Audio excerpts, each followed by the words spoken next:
Thank you, Mr. President. Mr. President, I rise this evening to speak about our nation's infrastructure. In just a few days, authorization for our nation's transportation programs will expire. By August, the Highway Trust Fund will run out of money.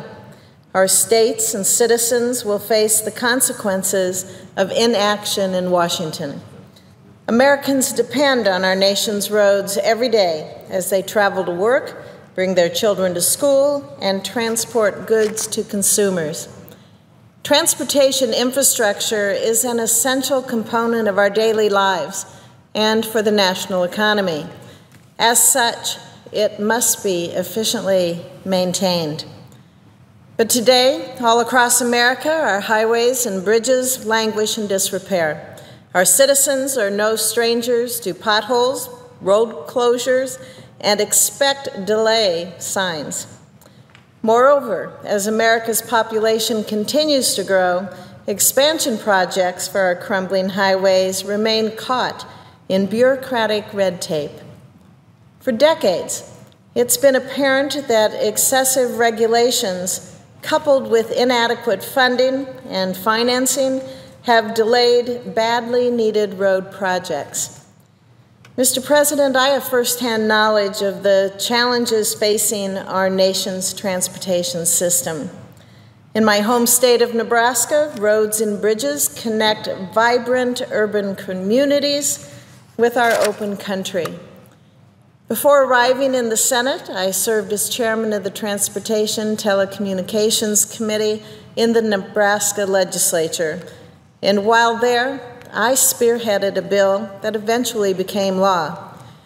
What is now known as the Federal Funds Exchange Program provides the state of Nebraska with the ability to voluntarily exchange federal transportation funding for state transportation financing at 80 cents on the dollar. In exchange for giving up this federal funding, counties and cities receive state transportation dollars with more reasonable regulatory requirements. This program has been a great success in my state of Nebraska.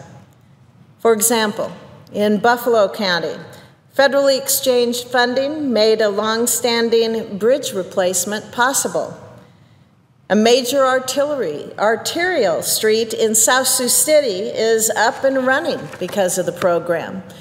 In Scottsbluff, a city in the panhandle of Nebraska, they're using our state program to conduct important maintenance on city streets. And the program has also enabled Adams County to construct several bridges and a large culvert project. Despite these accomplishments in Nebraska, states across the country suffer from very rigid regulatory requirements and a shortage of transportation funding options. Our current system is broken. States not only need more options, they need some relief as well. In fact, the Congressional Research Service estimates that a lack of flexibility has caused major highway projects to take as many as 14 years to plan and to build. The time has come to bring successful practices in Nebraska to Washington. For this reason, I have introduced the Build USA Act. This bill will create a new funding structure for state transportation projects. Specifically, the Build USA Act establishes the American Infrastructure Bank. The bank will allow states to remit federal transportation dollars. States would then be able to receive 90% of this money back and retain control over the environmental, construction, and the design aspects of highway projects. This new strategy will infuse more dollars into our transportation system, and it's going to provide states with greater flexibility so they can build and maintain their roads.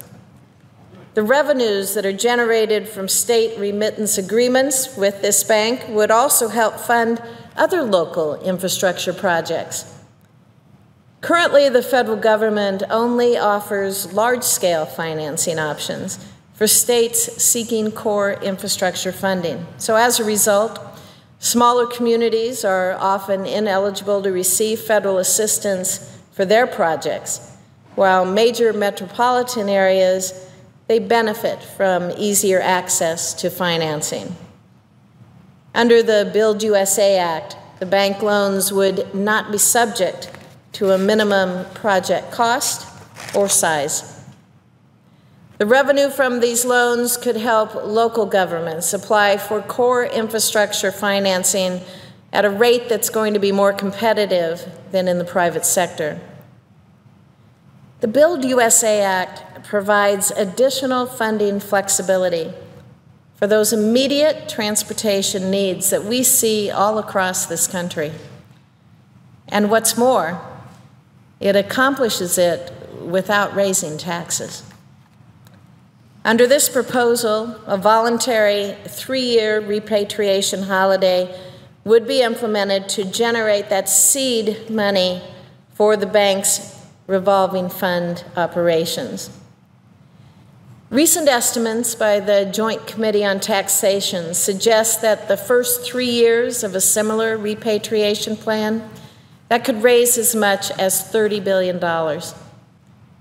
Although some members of Congress wish to save these revenues for an overhaul of the tax code, most of us do acknowledge that tax reform is unlikely to come to fruition in the near future. And meanwhile, our nation's transportation needs, they're immediate. We better address them now. These dollars should go toward solving problems that our citizens experience every single day. As such, revenue should help provide a long-term solution to highway funding, not just a one-time jump start or a shot in the arm, as some people have suggested. This proposal is a long-term solution. It's a solution to issues that have plagued our nation's roads for decades. Individual states must have the flexibility to address the unique needs of their local communities. In order to address the transportation challenges facing our nation, we need to have more options available. Although this plan does not address the immediate challenges facing the Highway Trust Fund, it does represent a way to infuse new money into our nation's transportation system, while it's offering states new solutions to get transportation projects up and running. And you know, it looks to the future. This is a proposal for the long term. It is time that we start thinking outside the box. It is time to offer Nebraska's best practices to help the federal government help itself. Our nation needs to get moving. So I encourage all of my colleagues to look at this proposal, to consider this proposal, because it moves us forward into the future. Thank you, Mr. President. I yield the floor.